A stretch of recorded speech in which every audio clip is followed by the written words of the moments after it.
Welcome, everyone. Thank you so much for joining us for our Tuesday Treasure program, where the museum goes through some of the lesser seen objects in our collection. My name, as always, is Nicole Carpenter. I am the Director of Programs and Collections here at the Westport Museum for History and Culture. At the museum, as always, we are pleased to offer you this program free of charge. We do always appreciate donations, and we do have a suggested donation of $5 for any of our programs to help us continue bringing you these great events. We understand this is still a very difficult time, and we ask that you support however you can. One way you can do that is by following and liking us on our Facebook and Twitter, Instagram, all of our social media handles. You can follow us on Facebook and Twitter at Westport History and on Instagram at Westport History Museum. If you would like to see any of our past free programs, you can always see the recording on our Facebook or YouTube channels just by searching the name of the museum. During our program tonight, if you have any questions, comments, anecdotes, anything that you would like to share, please enter them in the comments box and I will go through as many of those at the end of our presentation as I can. Tonight, we are going through some of the hats in the museum's collection. We are going to do just a very, very brief history of some of our hats, of hats in general, and then we are going to go through some of the specific examples that we have for you tonight. So hats have been worn in some fashion for almost all of human history, used as a way to shade yourself or used as protection in military campaigns and things like that. It's also been a fashion item for a very, very long time. Specifically in the US, hats have been worn since European colonists landed. It was actually almost mandatory to have a head covering of some kind. And both men, women, and children wore things like mock caps and bonnets and other types of hats, felt hats, things like that, as well as helmets. Now, this was the case for a very, very long time. Hats were very popular throughout history, and we're going to take a look at one hat that is particularly old in our collection. But in the United States, the decline of the hat starts to be seen in the 1920s.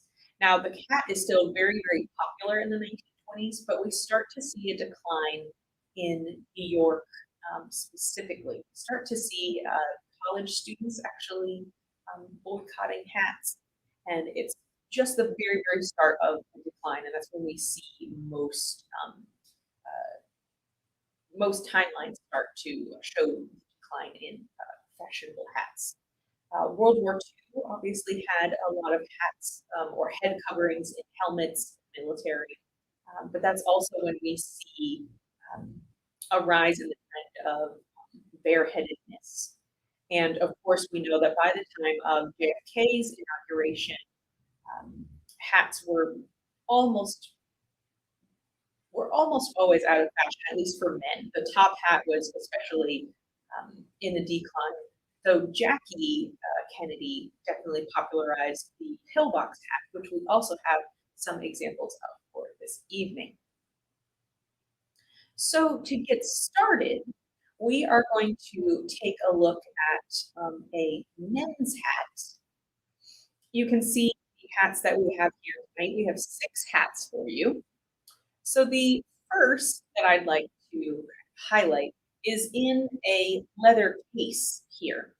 It is a top hat. It is in a leather box, and on the inside of that box is a wine-colored, almost a red, maroonish color silk lining. Now, this top hat and its protective case date from around 1919 to 1922. So this is a hat that is right at that period that we saw the very beginning of the decline of hats. but this is still a very fashionable. This is a beaver skin top hat. It was very high end. We know that Profit Nap is the manufacturing company for this particular hat on the label that reads on the inside. But there is another company called Dobbs and Co., which is the retail arm of Profit and Nap that actually has their kind of maker's mark on the inside of this hat, and they would have been the ones selling it. Now, on the inside, there is a more local reference of the ownership of this hat. In Hartford, there is a building that still stands on Trumbull Street, and that was originally the home of Stackpole Moore Tyron and Co. And that was the exclusive representative of Dobbs and Crockett and Knapp in Hartford. So there are different levels of ownership and retailers for this hat. It was extremely popular at the time of its manufacture. This hat also has a quality stamp on the inside of its brim. It has a leather lining on the inside of it, as well as beaver skin for the outer material of this top hat. And there is as I mentioned, there's a quality stamp on the inside in gold foiling, a way to identify this hat in particular. We do know that this company, while they were very lucrative in the 1910s into the 1920s, by the time that we get to 1931, they start to see a drop off in this market as we know the hat is declining. And by 1931, Crockett and Knapp is declared bankrupt. So we are very lucky to have this local example of a hat right before the decline of hat wearing in general. The second hat I'd like to show you is the oldest of the hats that we are going to take a look at tonight. This is a women's hat. So if we come just over here, you will see this very lovely green bonnet. This is green velvet on the outside. You can see it has some pink feathers as well as some berries, artificial flowers attached to the bow where the ties hang off the back. Now, this is made by a company called Calendar Errolson, and it's based out of Providence, Rhode Island. This bonnet roughly dates to the 1840s. And one thing that we know because of the material of this hat is that it is meant for winter wear. When hats were made in velvet, it was typically for the winter months, whereas straw and silk bonnets were designs for the summertime and warmer weather.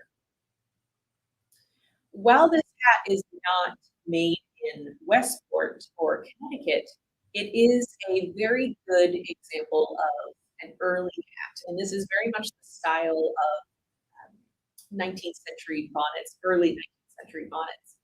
And it reminds me of a connection to the Wheeler House, which is the museum's headquarters today.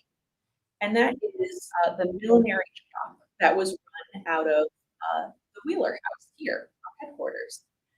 Along Myrtle Avenue, you'll see two front rooms of the museum today. And those two rooms were used by a woman, Anne Avery, beginning in 1799. She actually purchased the home from the Coley family. And Anne was a widow. She decided to run a millinery shop out of these two rooms of what would become the museum. She was taking care of 3 young boys as well as her mother while she was running this shop. And it was one of the few opportunities that she could take advantage of while still being considered a respectable woman during the 18th and then later into the 19th century. Now, a millinery shop was a retail establishment usually dominated by, not dominated, but very often run by women in association with dress shops. A millinery was selling the accessories that a dressmaker that you wouldn't be able to get from a dressmaker. So this would include hats and gloves, any ribbons, trimmings, a kind of accessories to the gown you would be having made. So this millinery ran out of the Wheeler house until 1850, selling hats very similar to this bonnet. In 1850, Anne actually sells the house to her oldest son, Captain Samuel Avery, who was a merchant sailor. His ship was called the Black Warrior, and that is when the millinery ceases to function. So this hat, 1840, is very similar to the hats that Anne would have been selling towards the end of her career around 1815. To keep hats such as this in place, not only the ties would be used, but I also have some examples here on my screen of hat pins. So this is a beautiful kind of piece. I have two examples here for you, and they are both from the late 19th century, or possibly the early 20th century. And they are quite long. Some are longer. These are both about 9 inches long. And you can see they have these decorative ends. These would have been used to keep the hat in place along with the ties, as I mentioned. But it would actually be placed through the hat into the hair. It is quite sharp at the end, but it was typical for women to have very, very large hairstyles. And these pins were very necessary to keep their hats perched on top of their hair. It was very, very necessary, a very important accessory that women needed to have to keep their hats on. Now, the next hat that I want to show you is another men's hat. And this is a very different style from the first hat we looked at. This is a military hat. This is a boy's hat, and it roughly dates from about 1880. Now, this is a hat that was donated by the Galt family. It used to belong to a man named Richard Salmon Taylor. He belonged to the Taylor family. His father was William Lewis Taylor, who lived in Oak Bluffs in Westport, Connecticut. Now, this hat is a wool military hat with gold insignia on the front there. You can see it does have some military symbols on the front. It has an eagle, and also on the side buttons has some sabers crossed. And the family has told us that the provenance of this hat is when Richard attended a military school. This is actually just the hat of a full uniform that he wore while in attendance at the Chase Military Academy in Norwalk. Again, we have the rest of the uniform in our collection, but we do also have a little ask of all of you. If you know anything about the Chase Military Academy, we would love to know more. We've been able to find very little about it. If you have any information, we would love for you to put a comment down below in this video. We'd love to learn a little bit more about this hat, the uniform, and the academy. Now there are two hats here. I will go full screen there. So there is this kind of dark blue ribboned black pillbox hat, as well as this lighter blue lavender hat. Both of these, again, you can see them both here. Both of these hats date somewhere between 1940 and 1960. They are pillbox hats, which are very popular in the 50s and 60s. Both of them are made from felt or fleece. The darker pillbox is made of a fleece material, as well as netting on the lavender pillbox. So let's start with the item on top. This is what we believe to be the later hat, probably from the 1950s. This is a dark lavender pillbox. Um, it is felt with a thin black elastic, which makes us believe, we believe this is the earlier of the two hats, probably in the 1950s or 60s, because of the elastic band as well as the Petersham ribbon, which is a ribbed textured ribbon that is visible on the hat. And then it has this beautiful blue velvet ribbon here. There are actually two of them. And this is a style that indicates to us it's probably a bit more modern than the other box that we have in our collection. Now, the other hat down here is a lighter lavender color. It does have a gray netting piece that would fit over the face when worn, and it has these beautiful gemstone embellishments on the back. And this is the piece that we believe is probably from the 40s or 50s. We do know that it was made in France. It is very much a high quality luxury hat. The last piece that I'd like to show you tonight is this fascinator, and this is a favorite of some of my staff members. This is a black velvet fascinator. It is meant, unlike the rest of the hats, it is not as much a head covering. You can see it is very thin there, but it is meant to sit towards the back of the head, just kind of sitting on the crown of a lady's head. This is black velvet. It does have some wire in its shape. And then we know from the label on the inside of this hat that it is made by the brand Het. But this hat is very much a more modern hat dating somewhere between the 1960s and the 1980s. But it is beautiful nonetheless. Many of my staff members would like to wear this hat. Unfortunately, that is not an option with museum collections. So these were the beautiful hats that we took a look at tonight. If you have any questions, I am more than happy to answer them. We do have many hats in our collection, including military hats.